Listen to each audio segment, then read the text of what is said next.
Welcome, everyone.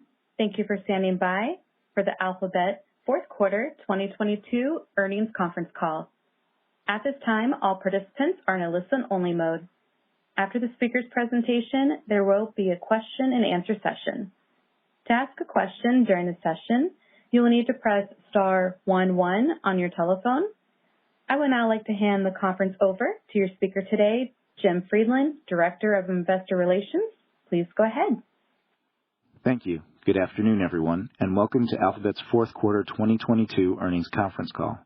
With us today are Sundar Pichai, Philipp Schindler, and Ruth Porat. Now, I'll quickly cover the safe harbor. Some of the statements that we make today regarding our business, operations, and financial performance may be considered forward-looking, and such statements involve a number of risks and uncertainties that could cause actual results to differ materially. For more information, please refer to the risk factors discussed in our Forms 10-K and 10-Q filed with the SEC, including our upcoming Form 10-K filing for the year ended December 31st, 2022. During this call, we will present both GAAP and non-GAAP financial measures. A reconciliation of non-GAAP to GAAP measures is included in today's earnings press release, which is distributed and available to the public through our investor relations website located at abc.xyz/investor. Our comments will be on year-over-year comparisons unless we state otherwise. And now, I'll turn the call over to Sundar. Thank you, Jim, and good afternoon, everyone. It's clear that after a period of significant acceleration in digital spending during the pandemic, the macroeconomic climate has become more challenging. We continue to have an extraordinary business and provide immensely valuable services for people and our partners. For example, during the World Cup final on December 18th, Google Search saw its highest query per second volume of all time. And beyond our advertising business, we have strong momentum in cloud, YouTube subscriptions, and hardware. However, our revenues this quarter were impacted by pullbacks in advertiser spend and the impact of foreign exchange. I'll focus on two major things today in a bit more detail, and then I'll give a shorter than usual quarterly snapshot from across our business. First, how we unlock the incredible opportunities AI enables for consumers, our partners, and for our business. And second, how we focus our investments and make necessary decisions as a company to get there. First, the AI opportunity ahead.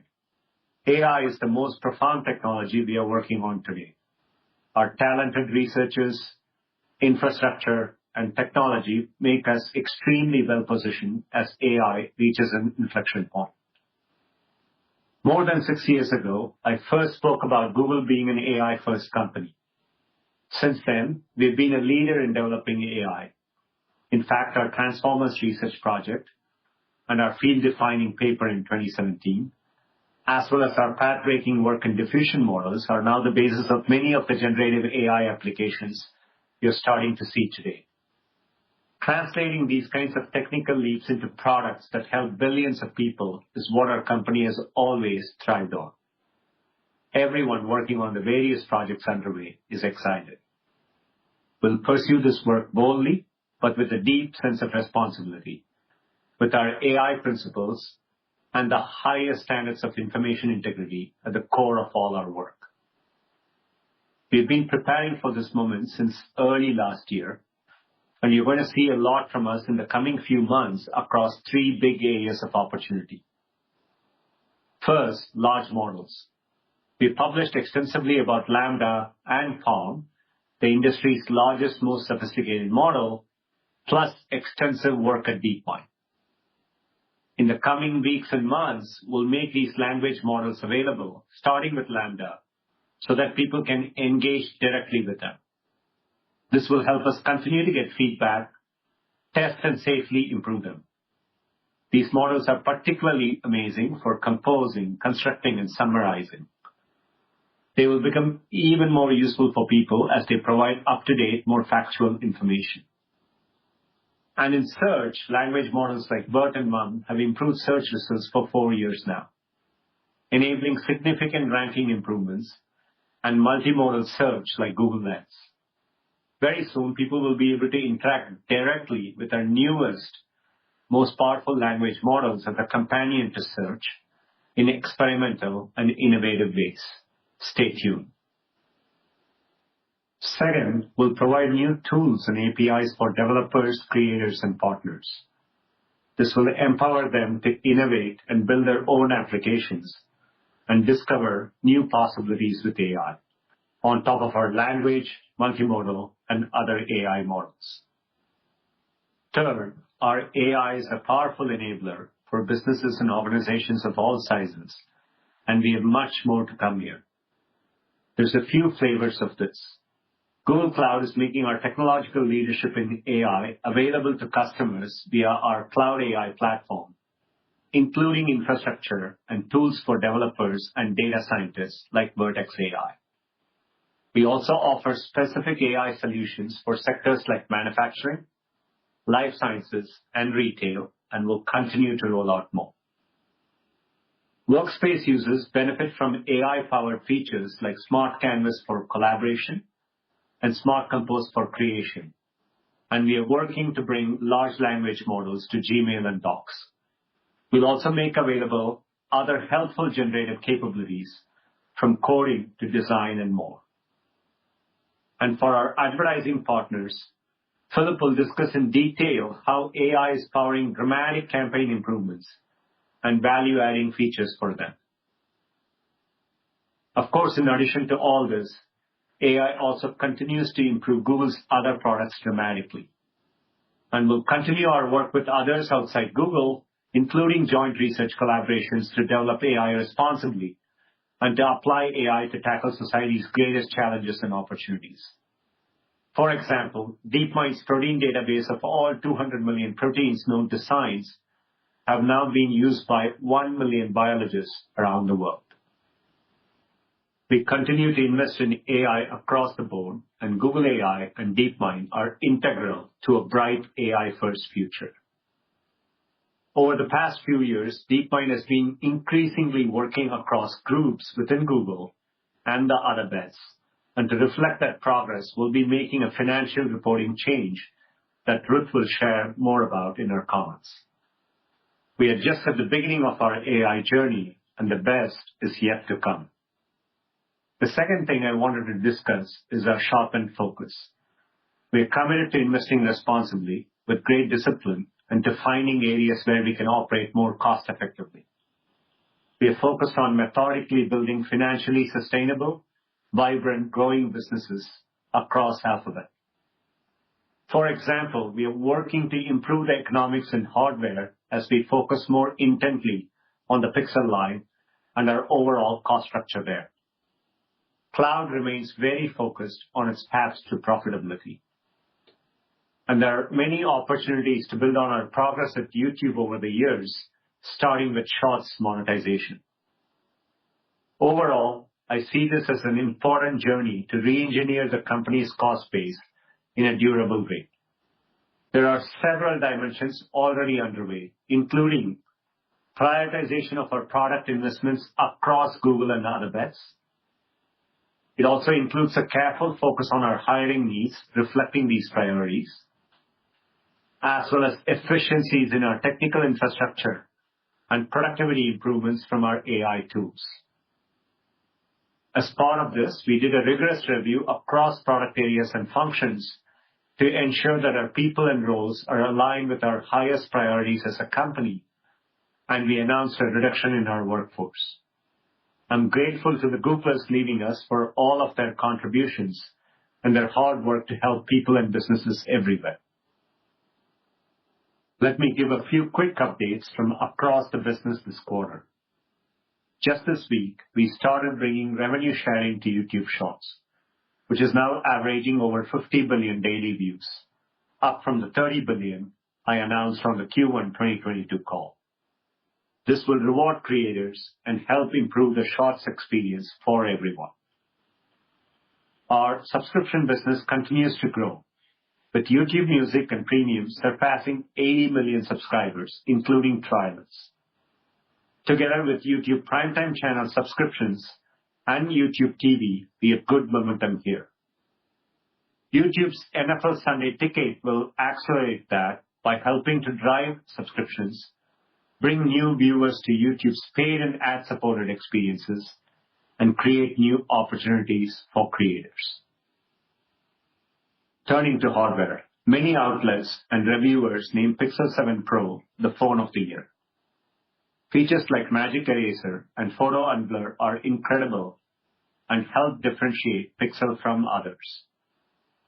2022's Pixel 6a, 7 and 7 Pro are the best-selling generation of phones we have ever launched, and we gained share in every market we operate in this year.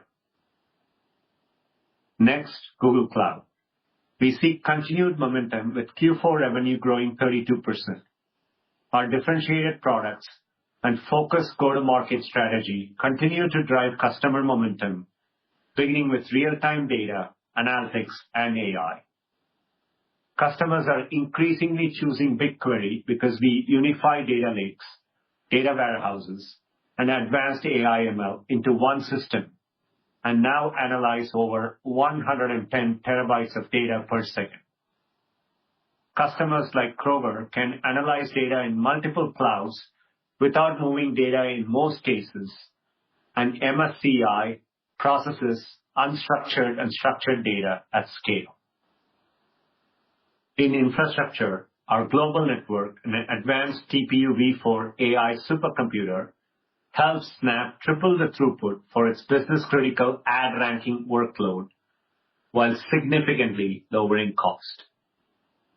Our machine learning infrastructure with cloud TPU v4 pods can run large-scale training workloads up to 80% faster than alternatives according to third-party benchmarks, which is helping customers like Bayer accelerate drug discovery.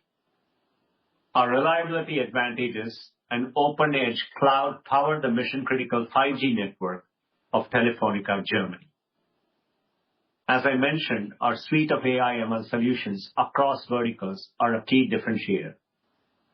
We help Wells Fargo automate the customer service experience for mobile users, and HCA continually improve the quality of patient care.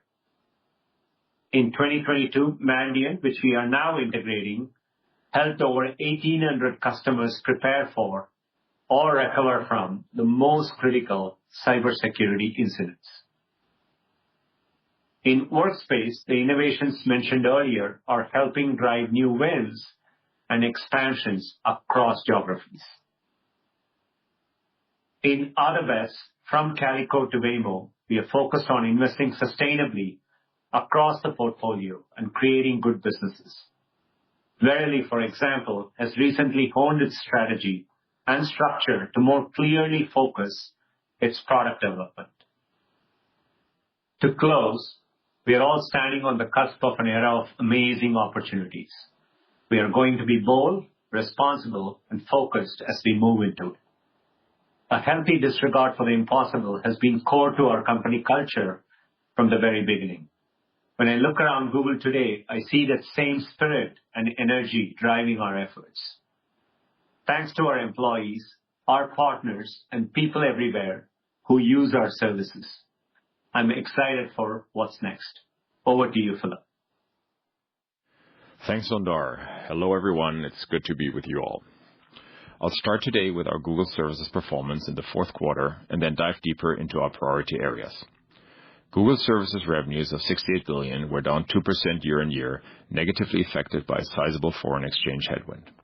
In Google Advertising, search and other revenues were down 2% year-over-year, and YouTube Ads and Network had high single-digit revenue declines.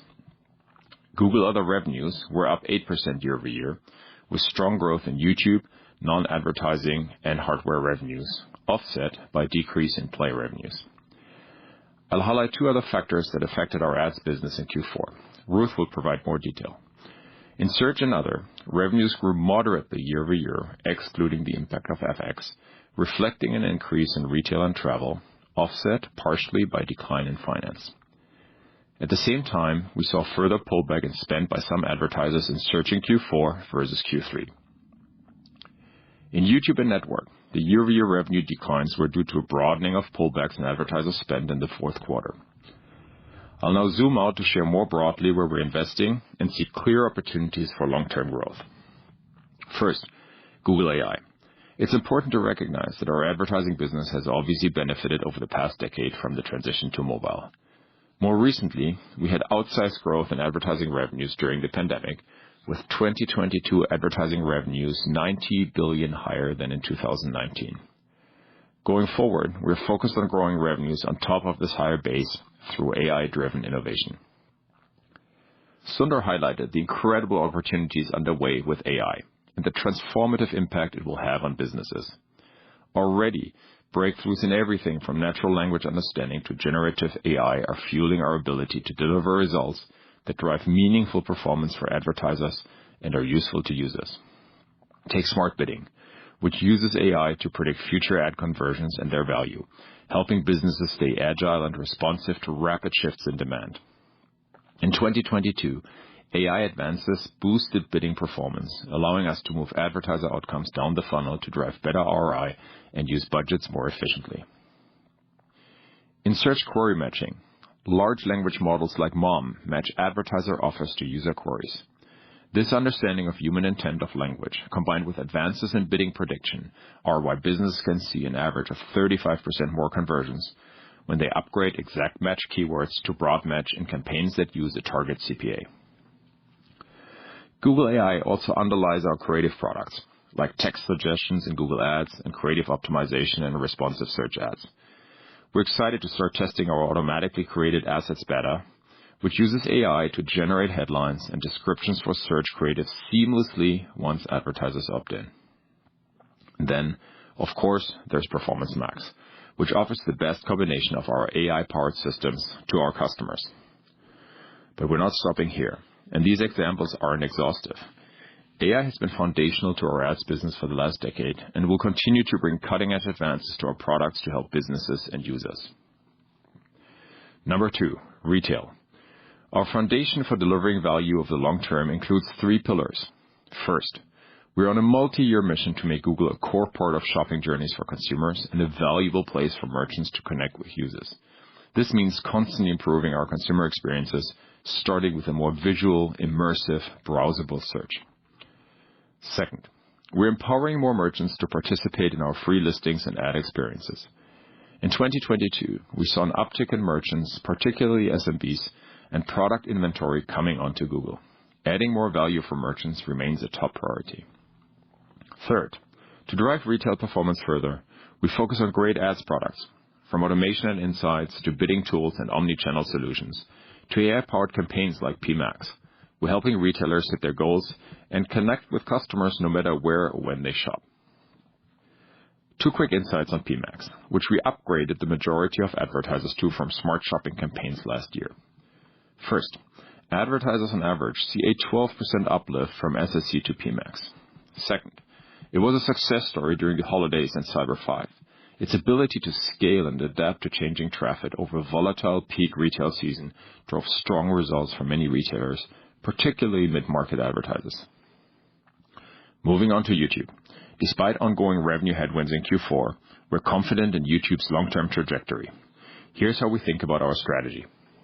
It all starts with the creator ecosystem. Creators are the lifeblood of YouTube. In 2022, more people created content on YouTube than ever before. Long-form, short-form, audio, podcasts, music, live streams. What sets YouTube apart is we give creators more ways to create content and connect with fans and more ways to earn money than any other platform. More creators means more content, means more viewers, which leads to more opportunities for advertisers. The creator ecosystem and our multi-format strategy will continue to drive YouTube's long-term growth. And to support that growth, we're focused on, number 1, ramping shorts, number 2, accelerating engagement on large screen, number 3, investing in our subscription offerings, and number 4, a long-term effort to make YouTube more shoppable. First, shorts. Viewership is growing rapidly, as Sundar said, 50 billion plus daily views. We're also still pleased with our continuing progress in early monetization.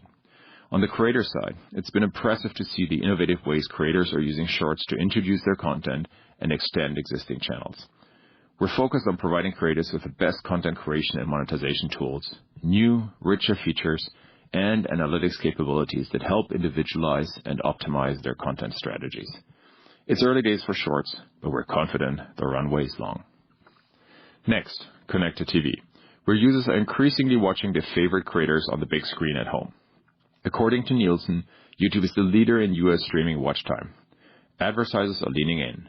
With AI-powered solutions, we're helping brands deliver efficient reach and ROI and address pain points like frequency and measurement.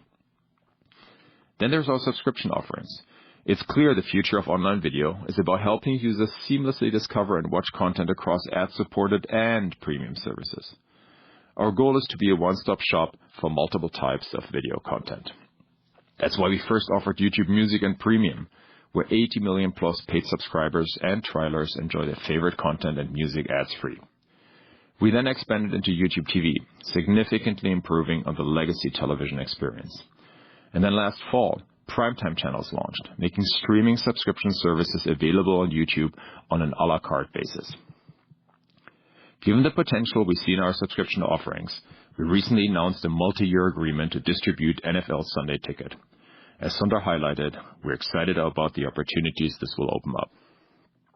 Lastly, is our focus on shoppable YouTube. It's still nascent, but we see lots of potential in making it easier for people to shop from the creators, brands, and content they love. I'll close with something I've said many times before. Our success is only possible because of our customers and partners. The reality is, we only do well when they do well.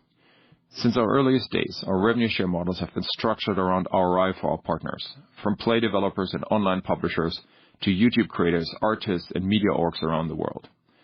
Over the last 3 years, I'm proud to share that we've contributed more than $200 billion to these ecosystems. We remain as committed as ever to fueling the next generation of businesses, media companies, and creativity on the web.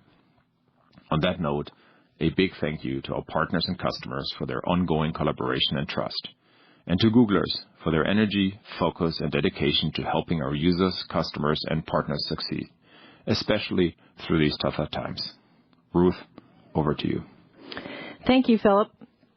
For the full year 2022, Alphabet delivered revenues of $283 billion, up 10% versus 2021, and up 14% on a constant currency basis, adding $37 billion to revenues excluding the impact of foreign exchange. I will briefly cover the main points of our fourth quarter results and then turn to our outlook to give you more context for Sundar's comments on how we're focused on investing for growth as well as on re-engineering our cost base for long-term success. For the fourth quarter, our consolidated revenues were $76 billion, up 1%, or up 7% in constant currency. Search remained the largest contributor to revenue growth on a constant currency basis. Our total cost of revenues was $35.3 billion, up 7%. Other cost of revenues of $22.4 billion were up 15%. The increase was driven by two factors. First, hardware costs, due primarily to $1.2 billion in inventory-related charges, and secondarily to strong unit sales. The charges reflect ongoing pricing pressures and changes in expected future inventory needs. Second, costs associated with data centers and other operations. Operating expenses were $22.5 billion, up 10%, reflecting an increase in R&D expenses, primarily driven by headcount growth, followed by an increase in G&A expenses, primarily reflecting an increase in charges related to accrued legal matters. These increases were partially offset by a decline in sales and marketing expenses, primarily due to lower advertising and promotional spend. Operating income was $18.2 billion, down 17% versus last year, and our operating margin was 24%. Net income was $13.6 billion. We delivered free cash flow of $16 billion in the fourth quarter and $60 billion in 2022.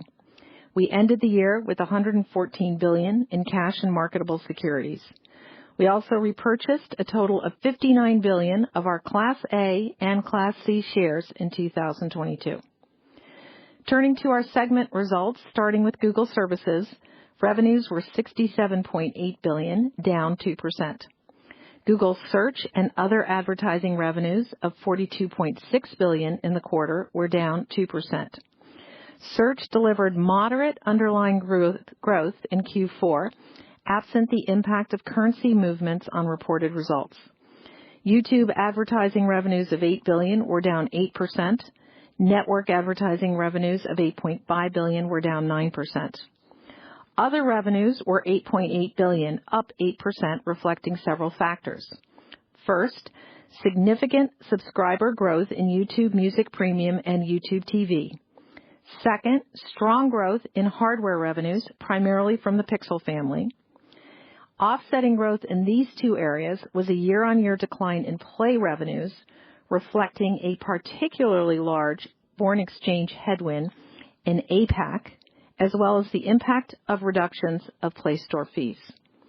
TAC was $12.9 billion, down 4%. Google Services operating income was $21.1 billion, down 19%, and the operating margin was 31%. Turning to the Google Cloud segment, revenues were $7.3 billion for the quarter, up 32%. Revenue growth in GCP was again greater than Google Cloud, reflecting strength in both infrastructure and platform services. Google Workspace's strong results were driven by increases in both seats and average revenue per seat. In Q4, we saw slower growth of consumption as customers optimized GCP costs, reflecting the macro backdrop. Google Cloud had an operating loss of $480 million. As to our other bets, for the full year 2022, revenues were $1.1 billion and the operating loss was $6.1 billion. Turning to our outlook for the business. In 2022, our year-on-year revenue growth was affected by a number of challenges.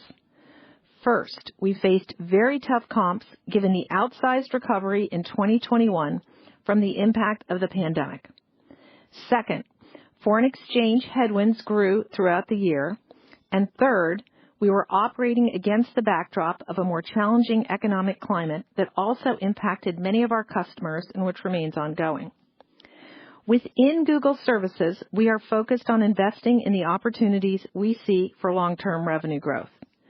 First, within advertising, we are focused on using advances in AI to drive new and better experiences for users in search, as well as to deliver better measurement, higher ROI, and tools for more compelling creative content to advertisers.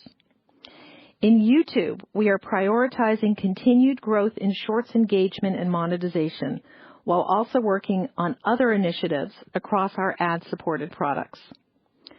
As to our outlook for other revenues, in Play, 2022 results reflected the particularly sizable impact from foreign exchange, lapping the uplift in user activity during the pandemic, and the impact from the fee reductions we introduced. We remain optimistic about the longer-term prospects for mobile apps and gaming, although remain more cautious near-term given industry trends. With YouTube subscriptions, we're optimistic about building on its momentum across YouTube Music Premium, YouTube TV, and primetime channels. In hardware, we continue to make sizable investments, particularly to support innovation across our Pixel family, while working to drive greater focus and cost efficiencies across the portfolio. For Google Cloud, we remain excited about the long-term market opportunity and the trajectory of the business. Enterprises and governments are increasingly turning to us for their digital transformation initiatives across verticals and geographies. While investing for growth, we remain very focused on Google Cloud's path to profitability. In terms of other bets, as Sundar mentioned, we will be making a financial reporting change as it relates to DeepMind. To reflect the increasing DeepMind collaboration with Google Services, Google Cloud, and other bets, beginning in the first quarter, DeepMind will no longer be reported in other bets and will be reported as part of Alphabet's corporate costs. I'll now walk you through the key elements of our efforts to deliver a durable reengineering of our cost base in order to slow the pace of operating expense growth. We expect the impact will become more visible in 2024. First, with respect to Alphabet headcount, we are meaningfully slowing the pace of hiring in 2023 while still investing in priority areas. In Q4, we added 3,455 people. As in prior quarters, the majority of hires were for technical roles. With respect to our recent announcement that we are reducing our workforce by approximately 12,000 roles, most of the impact will be seen in Q1. We will take a severance charge of $1.9 to $2.3 billion, which will be reported in corporate costs. We will continue hiring in priority areas with a particular focus on top engineering and technical talent, as well as on the global footprint of our talent. Second, we have a longer-term effort underway to re-engineer our cost base in three broad categories. First, using AI and automation to improve productivity across Alphabet for operational tasks, as well as the efficiency of our technical infrastructure. Second, managing our spend with suppliers and vendors more effectively. And third, optimizing how and where we work. In the first quarter of 2023, we expect to incur approximately $500 million of costs related to exiting leases to align our office space with our adjusted global headcount look. This will be reflected in corporate costs. We will continue to optimize our real estate footprint. Turning to CapEx, for 2023, we expect total CapEx to be generally in line with 2022, with an increase in technical infrastructure versus a decline in office facilities. Our ongoing investment in technical infrastructure is obviously a critical component of supporting our long-term growth opportunities. Finally, I will point you to our earnings release in which we noted that we adjusted the estimated useful lives of servers and certain network equipment starting in Q1 23. We expect these changes will favorably impact our 2023 operating results by approximately $3.4 billion for assets in service as of year-end 2022. Thank you. Sundar, Philip, and I will now take your questions. Thank you. As a reminder, to ask a question, you will need to press star 11 on your telephone. To prevent any background noise, we ask that you please mute your line once your question has been stated.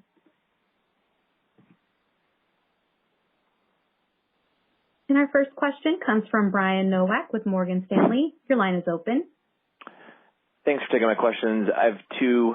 The first one around AI and sort of the cost of AI. I appreciate all the color about all the AI tools that are to come. I guess first question is, how should we think about the potential impact on CapEx and the higher compute intensity of these AI tools to come, potentially impacting margins over the next couple of years? And then the second one, Ruth, really appreciate the conversation about long-term efforts underway to improve efficiency. How should we think about potential impacts of those efforts in 23 and in 24? Have you sort of run any sizes of, what types of savings we could see roll through the P&L over that period? Thanks. Thanks for the question. So starting on your question about AI and CapEx, as I think Sundar and Philip both noted, AI is already incorporated in many of our products like Performance Max and Smart Bidding and Cloud. As Sundar said, it is more compute intensive, but also opens up many more services and products for our users, for creators, for advertisers. That being said, we're very focused on further optimizing the cost of compute, and that's across all elements, data centers, servers, and our supply chain. So we're continuing to invest with a keen lens on the return on that capital. And as I indicated in opening comments, when we look at CapEx for 2023, we do expect it's going to be generally in line with 2022 with an important mix shift. We're increasing our investments in technical infrastructure. And that's not just for AI, that's to support investments across Alphabet, in particular in cloud as well. And at the same time, we're meaningfully decreasing our CapEx for office facilities. And then with respect to the overall efficiency opportunities. Yes, very keen focus on the three areas that I noted. And one of the key elements of it is using AI and automation to improve productivity and efficiency of our technical infrastructure. We noted that we want to be focused and that we are focused on durable improvements to our expense base. And that's because if you go through the items, the work streams that we have in flight, they take longer to implement, execute. They're in process now, and they continue to build on themselves and continue to provide added upside as we go through time, which is why I indicated you would see more of an impact on 2024 than in 2023. But we're continuing to work through them. Great. Thanks, Ruth.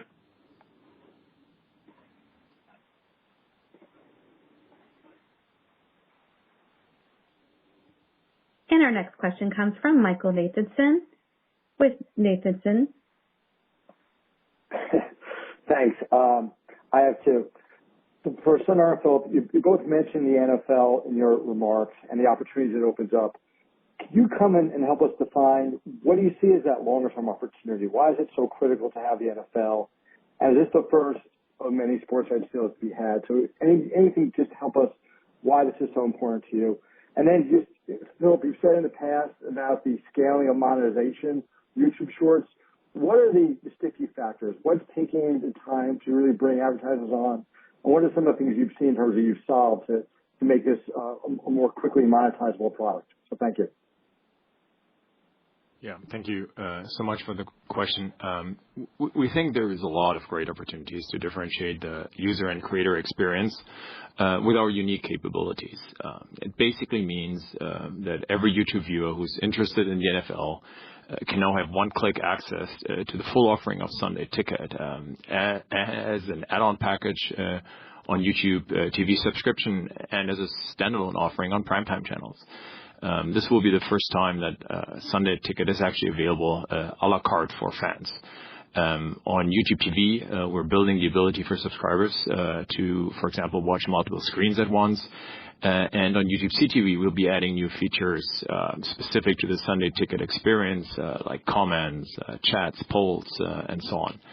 On the creator side, imagine all the innovative ways they can create with exclusive NFL content, behind-the-scenes event access, and so on. And we're really excited to see what they'll do across long-form, shorts, live streams, and more. On your second question, on the short side, as I said earlier, viewership is growing rapidly, 50 billion plus daily views, up from 30 billion last spring. We're still pleased with our continuing progress in monetization. Closing the gap between shorts and long form is a big priority for us, as is, of course, continuing to build a great creator and user experience, which we're paying a lot of attention to. Ads on shorts are now available. Gives you a bit of a sign for the progress. We have video action, app discovery, performance max campaigns, and via product feed shorts are also shoppable. And again, we're the only destination where creators can produce all forms of content across multiple formats, across multiple screens, and really with multiple ways to make a living. And Sundar shared just yesterday, we brought revenue sharing to shorts via our YouTube partner program. And ultimately, our goal is to make YouTube the best place for shorts and creators. And that's really what our focus is at the moment.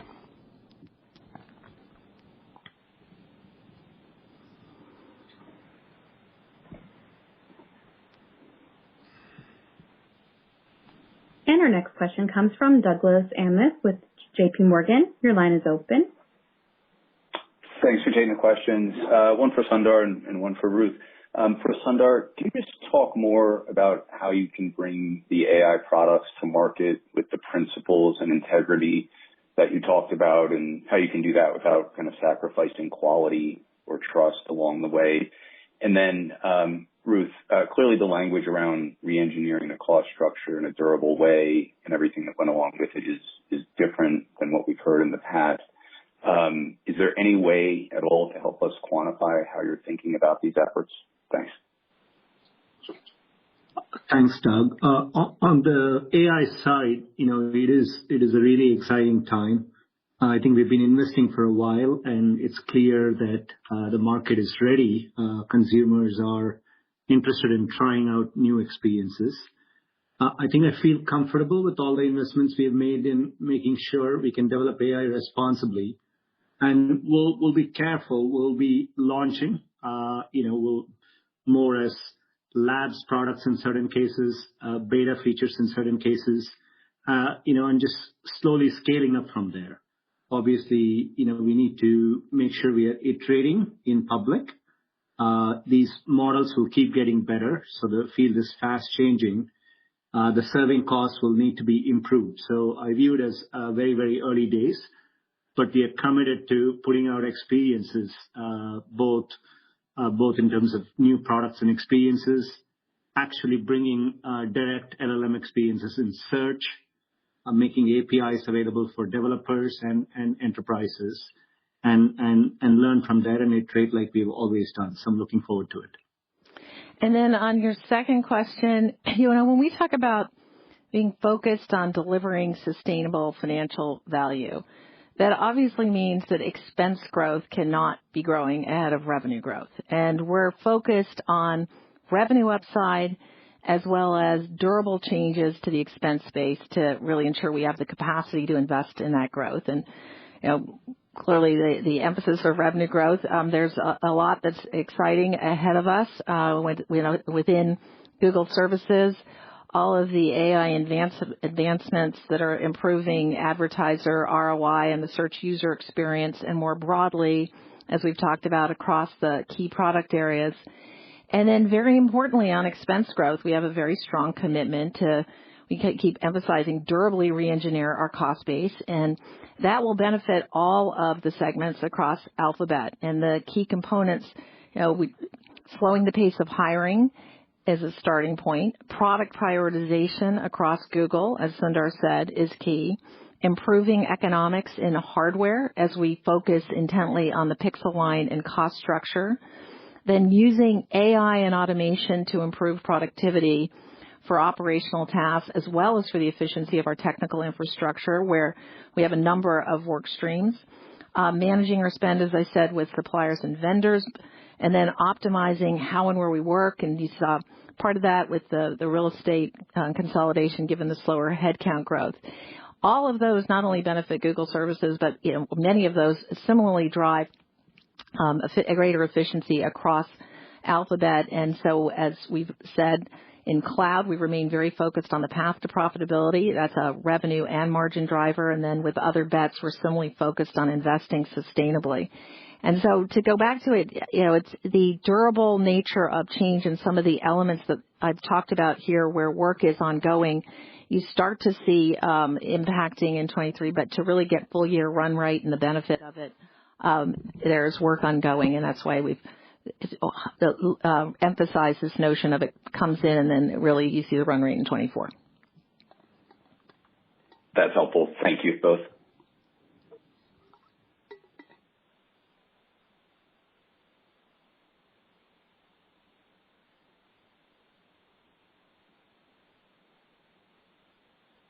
Our next question is from Eric Sheridan with Goldman Sachs. Your line is open.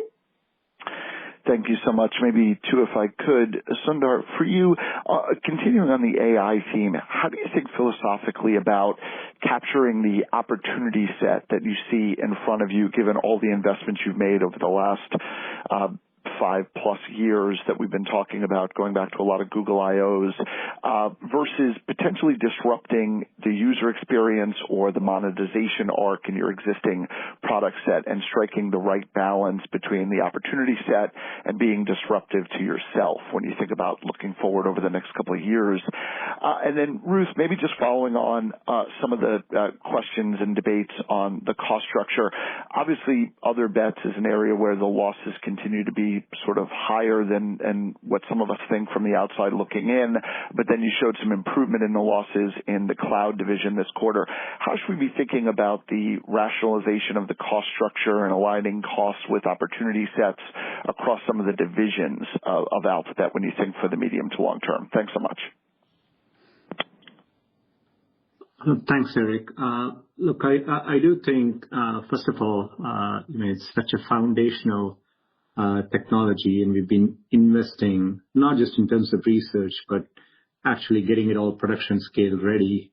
We had already deployed, if you look at the impact things like BERT and MUM have had on search quality, making search multimodal, driving the usage of products like Google Lens. I feel like we've been scaling up well. In Google Cloud today with Vertex AI, we'd already been bringing AI APIs to enterprises, and they are on a pretty healthy growth path.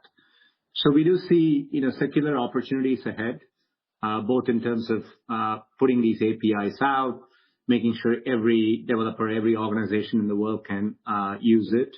And as I said earlier, we are in very, very early days, and I think there's a lot of room ahead. In terms of search too, now that we can integrate more direct LLM type experiences in search, I think it'll help us expand and serve new types of use cases, generative use cases. And so I think, I see this as a chance to rethink and reimagine and drive search to solve more use cases for, our users as well. So again, early days, you will see us be bold, put things out, get feedback and iterate and make things better. And then in terms of your question about other bet investment levels, so as we've talked about in prior calls, our goal for other bets is to use our deep technology investments to drive innovation with real potential for value creation.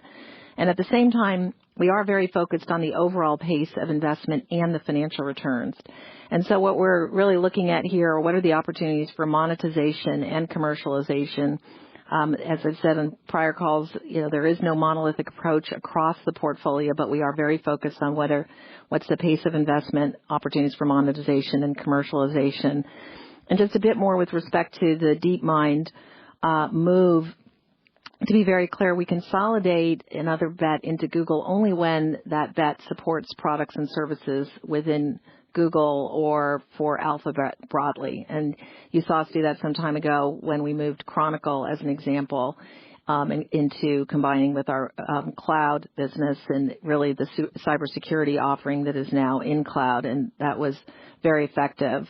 With AI, this is obviously an Alphabet strategic priority, and we see huge opportunity ahead, and DeepMind's research is core to that future across the product areas in Alphabet portfolio. And so this reporting change reflects the strategic focus in DeepMind, the support of each one of our segments, and that's why I indicated that beginning Q1, DeepMind financials will be reported within our corporate costs segment. Thanks so much.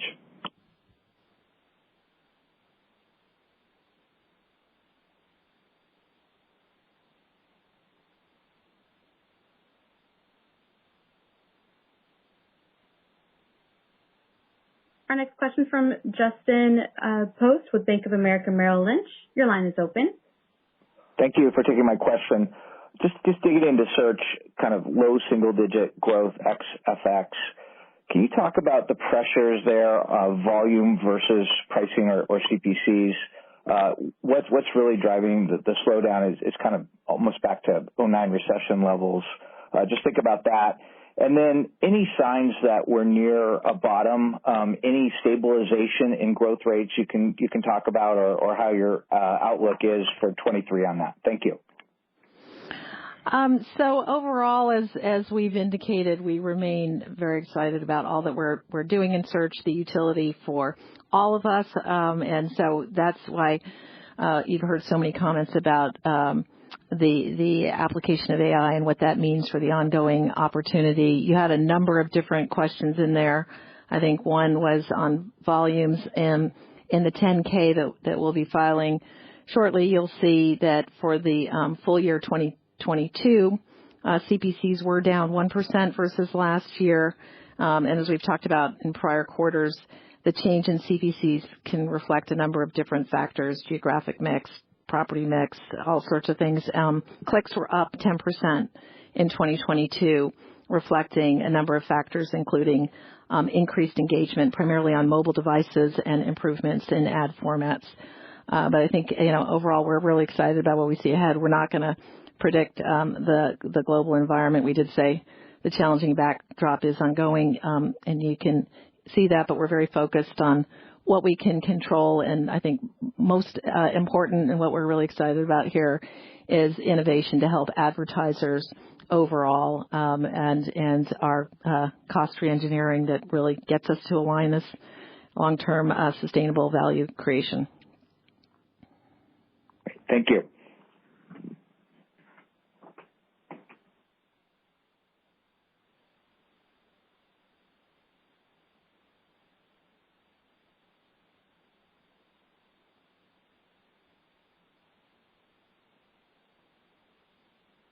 Our next question is from Ross Sandler with Barclays. Your line is open. Yeah, just a question on the hardware business. Pixel is doing quite well, but it seems like there's been issues around other areas with this inventory write-down. So could maybe you guys just talk about, in your mind, the strategic importance of having the wide range of hardware products that you have in that segment as it relates to your overall AI initiatives? Thanks a lot. Thanks, Ross. First of all, very, very pleased with how Pixel has performed through a challenging macro environment. Look, I think our computing portfolio is incredibly important. It's what allows us for us to invest and drive innovation forward. You have to put it all together as a product and ship it. And I think it ends up playing a very, very big role in guiding the ecosystem as well. And increasingly, I think users are thinking beyond phones and thinking through a holistic ecosystem. To give one example, us undertaking Pixel Watch and as part of that integrating Fitbit and bringing it to our ecosystem as well, partnering closely with Samsung on Wear OS. The combination is what has driven, over a 300% increase in actives on Android Watches ecosystem. So just to give you a context on that. So we are very thoughtful about how we are approaching this area. And as Ruth mentioned, across all these areas too, we are working to drive greater focus and cost efficiencies in the portfolio. Obviously, we work through a challenging supply chain environment as well as a challenging environment on the demand side, and so we'll continue focusing on improving all of this in a durable way.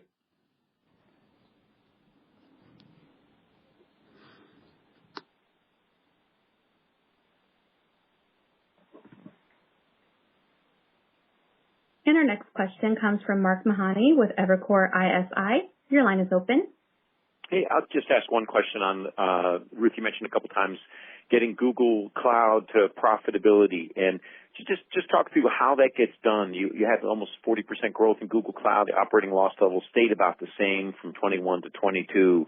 So the growth is there. What are the factors that need to be solved in order to get, pretty nice profitability out of that segment, sort of anywhere akin to what Azure and AWS have been able to show over the years? Thank you.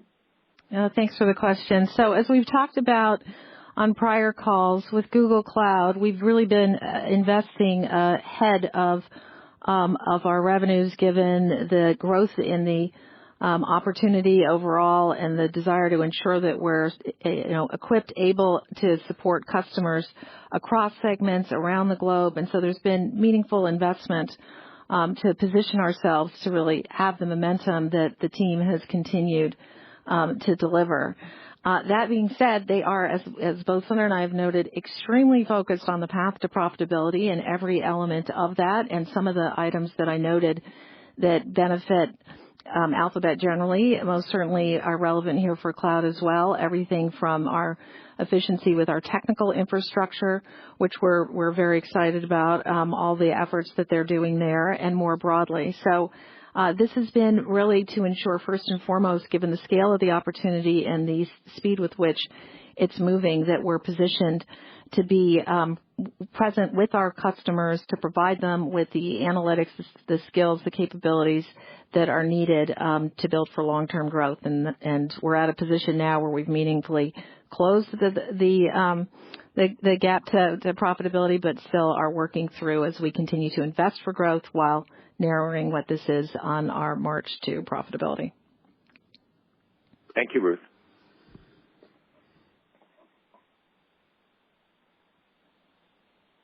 And our last question comes from Brent Thill with Jefferies. Your line is open. Good afternoon. Ruth, can you give us a sense of what you're seeing in Q1? Is this year a little more seasonal than historic? Are you observing any different patterns, just one month into the year? Can you give us any color in terms of how you're framing this quarter? I think as you know well, we don't provide exit run rates. What we tried to do is give you the context within which we're approaching the overall business and the priorities that we have as we're looking at revenue upside and the growth levers there, as well as how to re-engineer our expense base to deliver attractive returns. So not really much to add to the comments that you've heard to date, and we're continuing to execute across each one of the elements we discussed. Thank you. Thank you. And that concludes our question and answer session for today. I'd like to turn the conference back over to Jim Friedland for any further remarks. Thanks, everyone, for joining us today. We look forward to speaking with you again on our first quarter 2023 call. Thank you, and have a good evening. Thank you, everyone. This concludes today's conference call. Thank you for participating. You may now disconnect.